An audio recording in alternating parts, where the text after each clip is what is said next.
देखिए ये बजट में फोकस रखा गया है हेल्थ केयर के लिए, और इसमें हेल्थ केयर को एक इकोनॉमिक ग्रोथ इंजन बोला गया है कि हेल्थ केयर जो अगर इंडिया की बेटर होती है तो ये इकोनॉमिक ग्रोथ इंजन हमारे लिए। जैसे बायो फार्मा शक्ति मिशन है, 10,000 करोड़ रुपए इसके लिए एलोकेट किए हैं, जिसमें इंडिया की ग्लोबल बायो फार्मा मैन्युफैक्चरिंग को बनाया जाएगा, इंडिया को मैन्युफैक्चरिंग हब बनाया जाएगा। बायोलॉजिक्स पे फोकस है, बायोसिमिलर्स पे फोकस है, जो नई टेक्नोलॉजी है।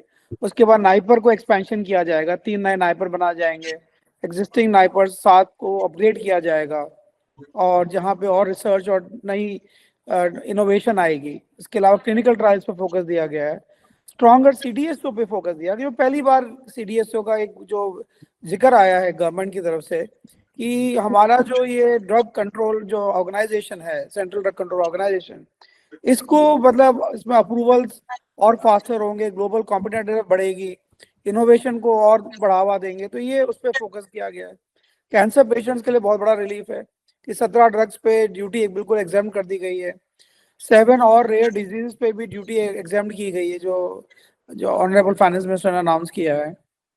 मेडिकल वैली टूरिज्म पे बहुत खास ध्यान दिया गया है, क्योंकि एक बहुत बड़ी डिमांड है इंडस्ट्री की कि इंडिया में आज जो हेल्थ केयर फैसिलिटीज हैं काफी एडवांस हो गई हैं, तो क्यों हम पेशेंट्स को बाहर जाने दें, या बाहर के पेशेंट्स क्यों नहीं अट्रैक्ट करें हम। तो उसके लिए आई थिंक ये बहुत बड़ा मूव है कि हब बनाए जाएंगे प्राइवेट सेक्टर के पार्टिसिपेशन के साथ में। फिर मेंटल हेल्थ के लिए खास ध्यान दिया गया कि जहाँ निमेंस जैसी ऑर्गेनाइजेशंस को और बढ़ावा मिलेगा। और इस बजट का ओवरऑल आप मेरे से पूछेंगे तो ये टेक्नोलॉजी को, रिसर्च को, मैन्युफैक्चरिंग को, एक्सेस को, ये सबको एक सोशल और इकोनॉमिक मल्टीप्लायर मान रहा है।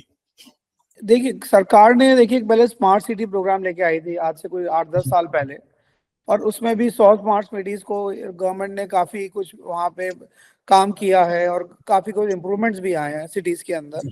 आई थिंक अब जो है एक बेसिक सिविक इंफ्रास्ट्रक्चर पे ध्यान दिया जाना चाहिए, क्योंकि सिटीज बहुत तेजी से एक्सपैंड हो रही हैं, और जो इंफ्रास्ट्रक्चर है वो मैच नहीं कर पा रहा है, जो सिविक इंफ्रास्ट्रक्चर है आज, वाटर है, सैनिटेशन है, ये सब जो है ये मैच नहीं कर पा रहा आज की तारीख में, क्योंकि जो शहरी विकास जो हो रहा है ये बहुत बड़ी तेजी से बढ़ रहा है।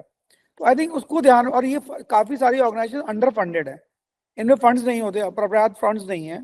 तो आई थिंक ये म्युनिसिपल बॉन्ड आने से ये जो भी म्युनिसिपैलिटीज हैं उन पे आई थिंक जो कामकाज करने का तरीका वो बहुत बढ़ जाएगा।